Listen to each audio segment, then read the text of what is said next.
হয় নাকি? বাঁচতে হবে, এখান থেকে বাঁচাতে হবে আমাদের আগামীকে। আপনাদের সকলের ভালোবাসা চাই, আশীর্বাদ চাই। রুজি রুটির লড়াই শক্তিশালী হলে, ভাতের লড়াই শক্তিশালী হলে চোরেরা পিছনে চলে যায়, জাতের লড়াই পিছনে চলে যায়, ডাকাতেরা পিছনে চলে যায়। আমরা পেট্রোল ডিজেল রান্নার গ্যাসের দাম কমানোর জন্য নেমেছি, 100 দিনের কাজ, শুধু ফেরানো নয় 200 দিনের কাজ করানোর জন্য নেমেছি। আমরা স্কুল কলেজ হাসপাতালকে আরেকটু সুন্দর করার জন্য নেমেছি। সুভাষগ্রামে একটা ভালো হাসপাতাল হবে, জগদ্দলে হার্ডওয়্যার পার্কটা হবে। বুদ্ধবাবু শিলান্যাস করে গেছিলেন 12-13 বছরে, কিচ্ছু করেনি।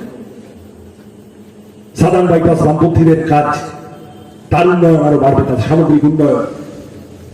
এখন একটা অশান্তির বিশৃঙ্খলা ঠিক হয়েছে সাধারণ বাইপাস, জোরে বাইক চালানো এবং অনিয়মের ঠিক হয়েছে। আপনারা দেখছেন আওয়াজ, রোজকারের হক কথা। ফর মোর আপডেটস অ্যাবাউট আওয়াজ, please subscribe our YouTube channel Rajshekhar thali.